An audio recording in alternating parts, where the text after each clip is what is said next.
Hi, everybody. Thank you for watching our interview for this month's Community Corner. We're going to be featuring the organization Strong Women, Strong Girls, and we're going to be talking to Monica Henderson, who's going to tell us about this organization, tell us about herself and her involvement. And I look forward to this, Monica, because, of course, I looked at the website, but I don't have any personal experience with, do you call it SWSG? Yeah. We just strong women, strong girls, everybody. When you hear SWSG, that's what we mean. So why don't you just tell us a little bit first about the organization itself and what its mission is, what its purpose. Sound good? Yeah. Thank you for having me today. I'm so happy to be here. I'm so glad you reached out. I love talking about Strong Women, Strong Girls, or SWSG. So we are a nonprofit based in Pittsburgh and Boston. We center ourselves on this multi-generational empowerment setup. So we our mission or our vision is for every girl and woman to realize their inner potential, to dream and do what they want, right? But we have this framework of multi-generational mentoring. So we have elementary school aged girls who are mentored through after school programs by college women, and then the college women are then mentored or can connect with professional women in the area. And so obviously I'm located in the Pittsburgh region. I'm with the Pittsburgh chapter of SWSG, but it's amazing. And really we focus a lot on our elementary school girls. That's the root of our program, and a curriculum based after school free mentoring session that occurs weekly, and it's about 90 minutes. And these girls are mentees.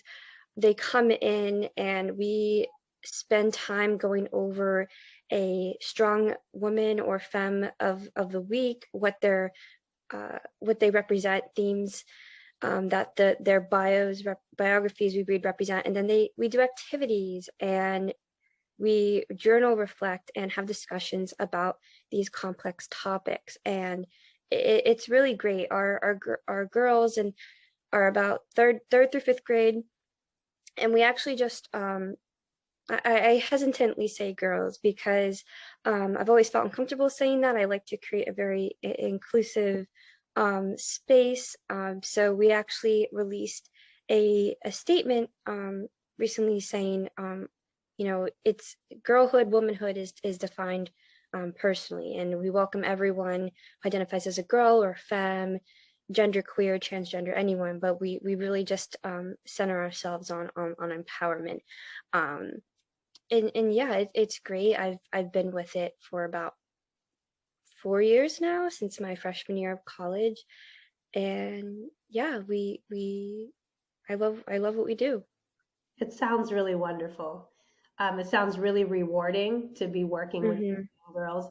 And how about the flip side? So you are the college age part of the equation, and you're working with the elementary school girls.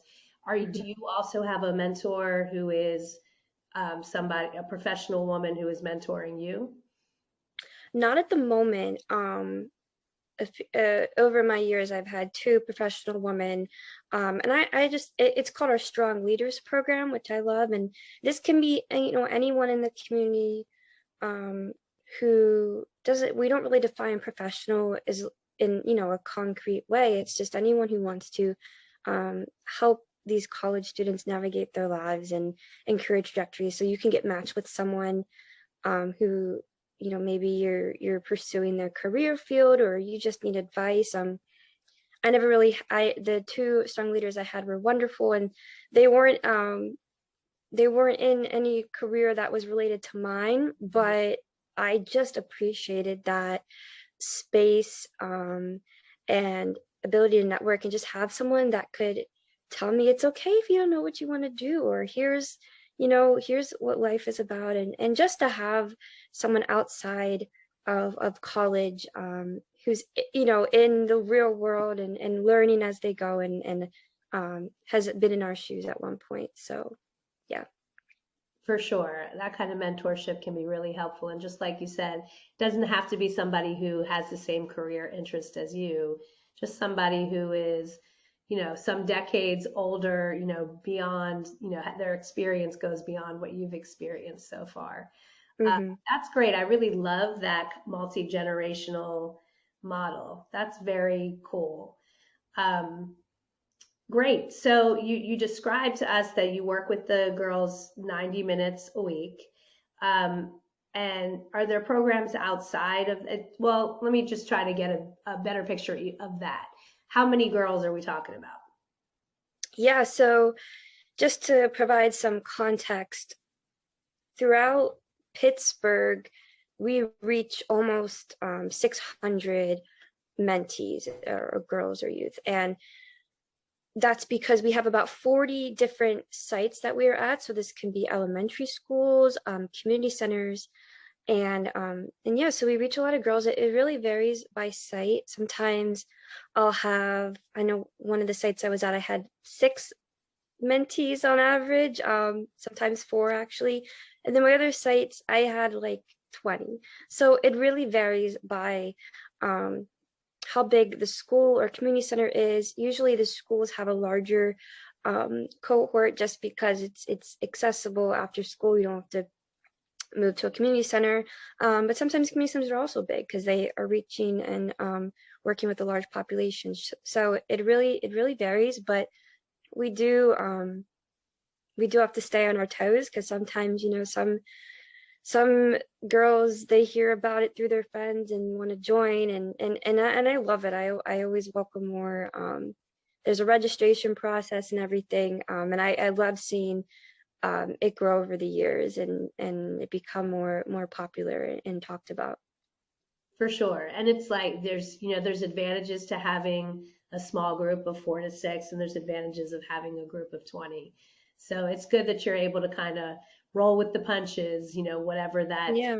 it brings, you're ready. And sorry, I didn't mean to interrupt you there. I probably should have elaborated further. So it's myself and probably an average of 2 or 3 or 4 other mentors like myself who go to these sites. So we aren't as outnumbered as if I was just going by myself. But yeah, so it's great. We talk a lot about the mentee mentor ratio, and you really have to think about, how many girls you have, how much time can I dedicate to each girl. And sometimes the mentees, they find one mentor they really connect with, and that's good for them, and we foster that. And sometimes if you're in a big group, we split off, we into groups at some points in the lesson, because doing an activity with 20 students can be kind of challenging, but it's great because when there's more of them and more of us, then that's so many different stories and experiences and relations to have, and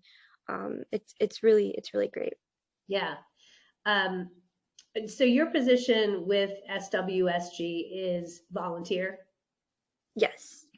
That's cool. Well, we appreciate you going above and beyond a volunteer's job.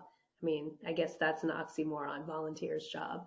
Um, and doing this interview today and giving us your perspective. I know that this is just another great thing you're doing for the organization, kind of cheerleading. So there's all these different sites, and that's great. And you guys do 90 minutes at each one of those sites every week. Are there other programs outside of those 90-minute visits, or is that pretty much it in a nutshell? Yeah, so the weekly sessions are the core, but there's something we're expanding on called role models in residence. So say like in a regular after school session, we read about role models that range from people currently, history, local, international. But the great thing is that they get to realize that these, when these people that we're reading about, they exist in the person form. So we take sometimes the professional people or role models we talk about who are local, we bring them in to talk to the girls, so they get to experience that and see them in the flesh, ask them questions, and sometimes they even get to go to the site that they work at and see what they do. We also have, one of my favorite things is the field trip. Every college chapter does. So like I mentioned, like I'm a college mentor, and we operate out of this 6 different colleges in Pittsburgh. So CMU, Carlo,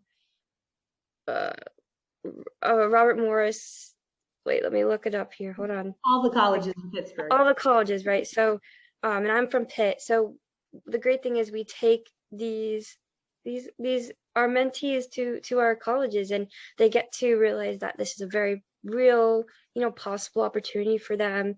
They love the dining halls, or they love interacting with like the different clubs. We have different clubs speak, and it's a great way for them to realize that, that Pittsburgh has a lot of colleges around, and maybe this wasn't a thing that was presented to them or talked about, or even something they didn't think they can do. But like, listen, like you are just as capable of doing this. There are resources for you, and it's a great place, and they love it. They get so excited, and we at Pitt we have the Cathedral of Learning, or Kathy, and they just have a field day with it. They enjoy it. We also at Pitt we have like a 5K that we usually do, like a fun run for them. I guess the biggest and coolest thing we do is called Jump into Spring. So it usually happens in the springtime, and we bring everyone together, all the colleges, all the sites, strong leaders, and it's this huge field day of just having fun and doing different activities, and just really seeing the community and the population, and how many who's in this sisterhood we created. So yeah, it's really great. That's really beautiful. So how have you guys adapted to the challenges of COVID? I'm sure that you haven't been able to do everything, but what have you been able to do? Yeah, that's a great question, because like everyone, lockdown happened and we had to adjust. It was March, so we were mid mentoring. We couldn't just leave the girls, and we wanted to, instill this sense of normalcy, that all this hard stuff is going on, but we're still here for you. So we actually, the SWC staff was amazing. They had this idea to say, okay, mentors, if you want to volunteer, can you record you reading the biographies, or doing an activity, or facilitating a journal discussion?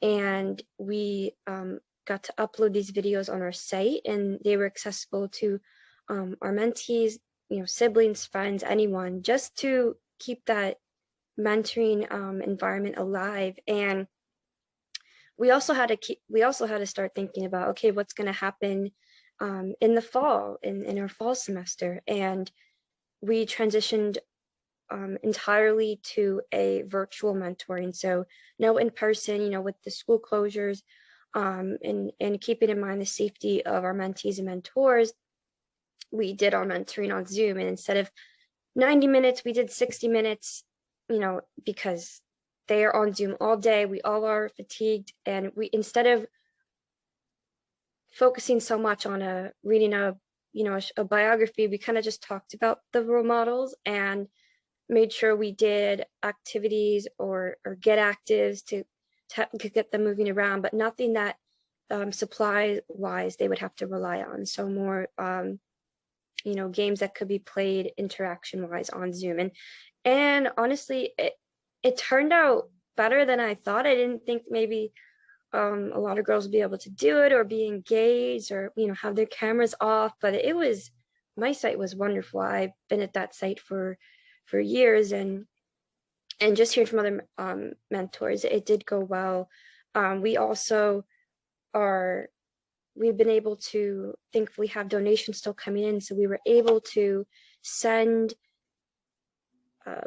like supply kits and packages to girls, so that they could still participate in some activity, and we also included their snacks. So snack time was a big thing during our mentoring sessions, and to keep that going with like goldfish or fruit snacks, in their little kits was also important. Sometimes they'd be gone before the mentoring session, but that's okay as long as they had them, right? And so yeah, but I did want to talk about, like, I guess, so we've adapted to COVID, and along with that we've learned about some bigger picture things. So the site that I was at, I served primarily Black girls, and when I was at that same site this past year, it was primarily white girls, right? So it was realizing that there are larger inequities at play here.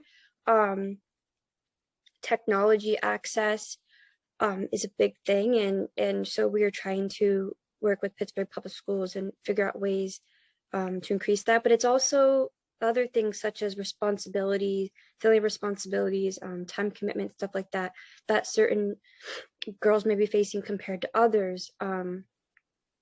So yeah, it was definitely something that came up and that I talked about with the staff. But I think overall, we've seen our enrollment overall decrease, but that's what the majority of after school programs, our mentor status or mentor numbers have actually increased a little, which is great. And we're all just learning as we go, but it has been a learning experience. But I'm just so happy we can continue it, because our mentees would show up every week and just look forward to it. And even if they showed up one time or for like 20 minutes or 2 minutes, as long as they had that space for them. And I guess I can also talk about why I do what I do and why I joined Strongman Strong Girls, because so I wanted to make sure that while I was in this city, I got to know it. I got to know, what really could change here, and who lived in this community. And they were the one club that I appreciated was hinting at some larger societal change and shifts. And they really are like an educational movement. So instead of, these girls maybe getting a very Eurocentric education through school, but they come into these sessions and they learn about like an intersectional equity, anti-racism, inclusive framework. But it's also, we have to realize that, or I come into a mentoring session realizing where I come from, where the girls come from, and what cultural humility is necessary. And there's these girls come into our spaces carrying a lot of baggage and adversity, and it's just important to realize that this is their space, their time to learn that their voices matter. And I, we teach about these role models and larger themes in society, and teaching the reality that obstacles may be in your way, but that they're wrong and you can counteract them, and you do have the power and ability to do what you want and use your voice. Don't be afraid of it, and to call out change when it's necessary, and how important having a community is and a sisterhood is. And I just want, systemic change is unfortunately a very slow process, but we're providing these girls, these youth, with the tools to move society forward. I want them to just not have to worry about having a seat at the table, like a seat's already there, or they can create their own table. And they know their voices are matter, they're not silenced. Things that I'm still learning about right now growing up. And yeah, I really value this experience of passing on stories. Like, our curriculum is centered on people's stories and their narratives, and how powerful that is, and getting these mentees to talk about their stories and realize that there's so much power and strength in their experiences, and that they're valid, and they're unique and loved, and all these things, and that even when I come into a space, like, I have certain privileges, I have certain shared experiences, and just really navigating all that is needed, and it's complex, but it's wonderful to do, and I just feel like I'm leaving a sort of legacy and um a larger framework that hopefully this generation can make more well known and universal, and I wish every youth in um this country could participate in a program like this because it's really great. When you were younger, did you participate in a program like this? No, I grew up in a very white centered white space in rural PA, so even talking about themes of feminism and racism was not talked about. And the other reason I do this is because I didn't have the representation growing up. Um, even thinking of Pittsburgh, even though it's a city, it's there are a lot of inequities, and it's a very white space. And um, for these mentees to come in and see someone that maybe looks like them, that has the same kind of hair or skin color, or um, I think it's so important because I can't even explain the power of being what it would have done to see someone like me growing up, even in any educational journey or space. But there's times where they'll come into a mentoring session, the girls, and they'll just want to talk about their hair for 5 minutes, and I'm going to give them that time because when else would they get to talk about it, and maybe communicating that it is important. Or I remember this in the fall, right? These they're paying attention. They're not naive to things. They are aware of the social political climate we're in, and we were talking about the lesson was on activism, and Black Lives Matter came up as a word, and then we moved on. And then I was like, we could really dive deeper into this. I know I was thinking to myself, I know some of these girls really have some more questions, and it's scary, it's hard. And one girl private messaged me on Zoom and was like, are we allowed to talk about Breonna Taylor? And I was like, absolutely. Like, let's talk about it. Like, we need to talk about it. It's important. And I private messaged her back. I'm like, do you want me, or I private messaged them back, and I was like, do you want me to bring it up, or do you? And they were like, no, I'll do it. And it was great. And we then spent 10 more minutes talking about, protesting Black Lives Matter, what it meant, Breonna Taylor. And yeah, it was great. And it also comes with, like I said, like, our organization is always looking for room to adapt, right? We're never the best we can be. Anyone is. There's always room to grow. You're never the smartest in the room.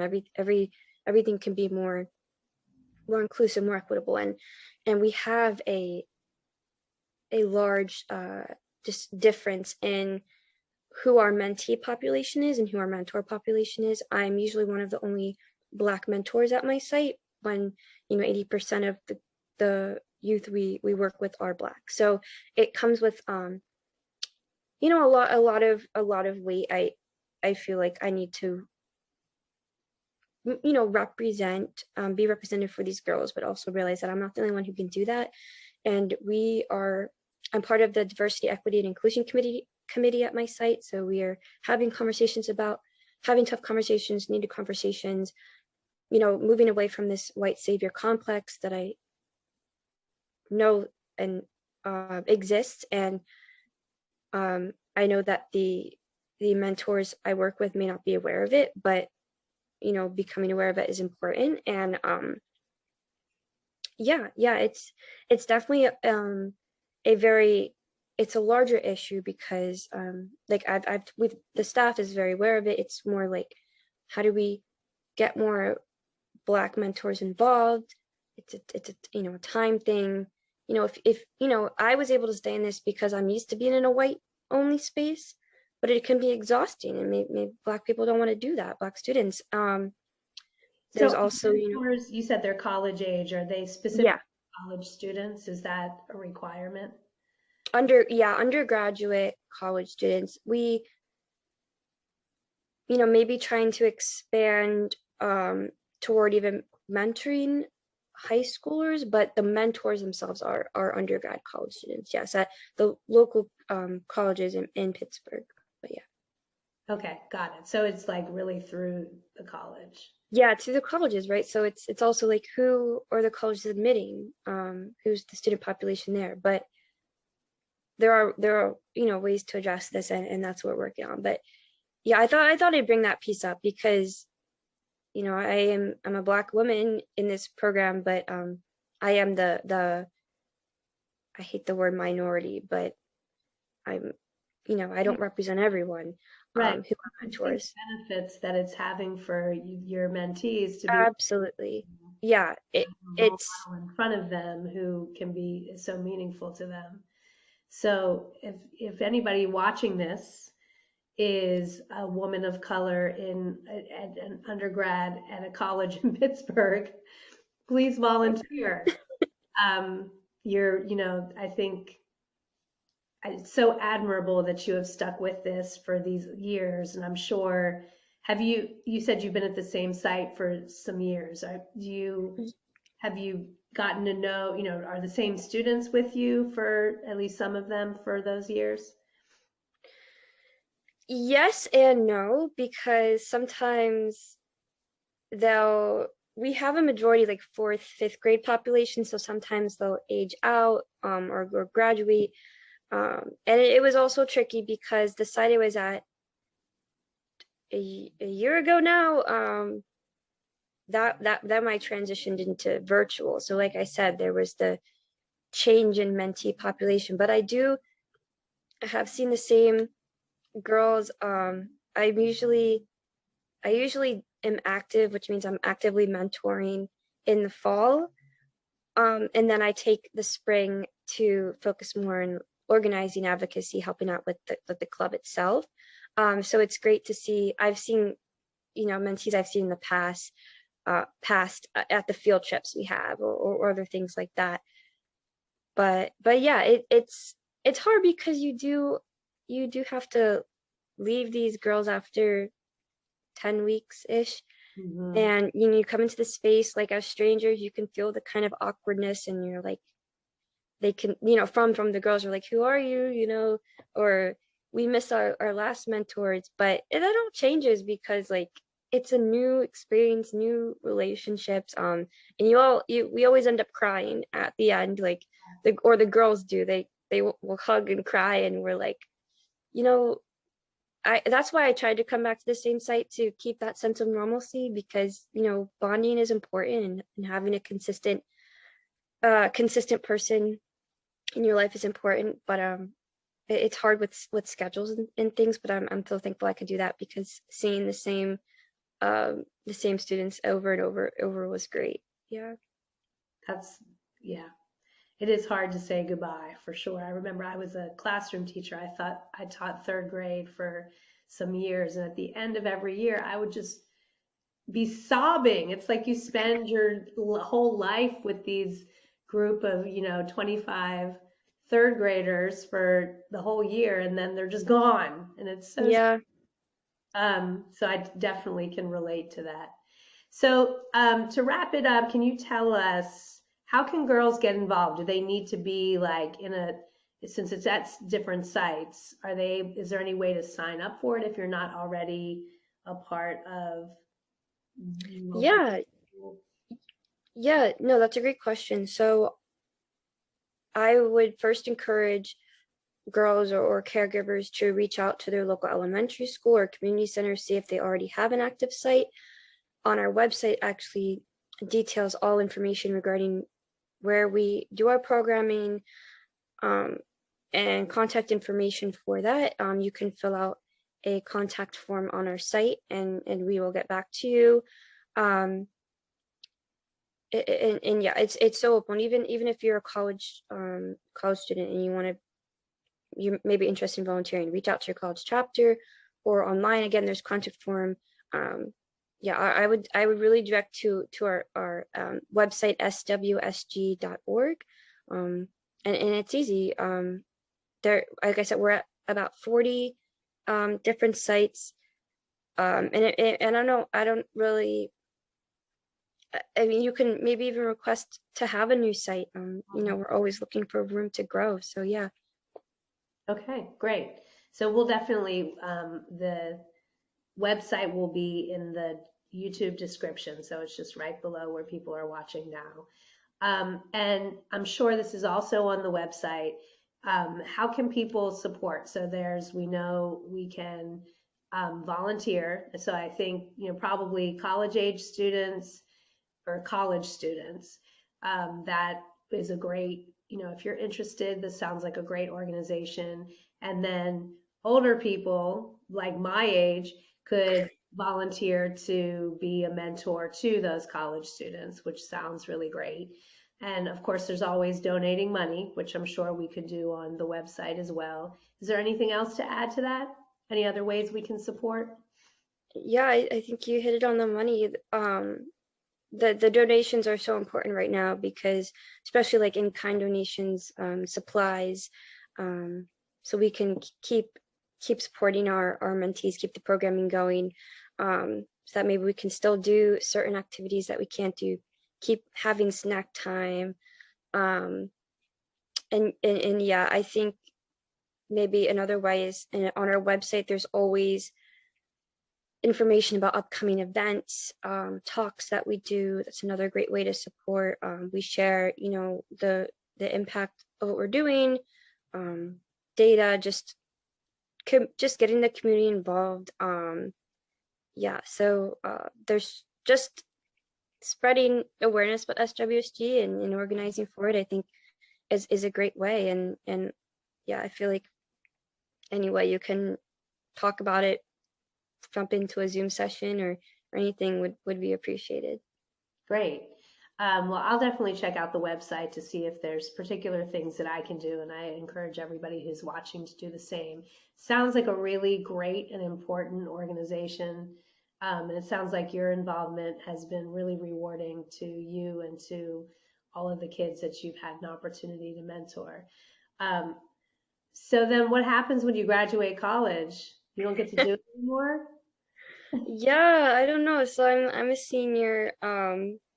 I'll be graduating in April, but yeah, I'm definitely going to miss it. But it's almost like a part of me now, so I'm always gonna stay in contact, see ways I can keep volunteering or help, maybe even become a strong leader one day. Maybe. But yeah, it's I'm so thankful to have been a part of it. Great. Well, thank you so much, Monica Henderson from Strong Women, Strong Girls. We really appreciate your time today, and I really appreciate the opportunity to get to know more about this organization, which sounds really wonderful.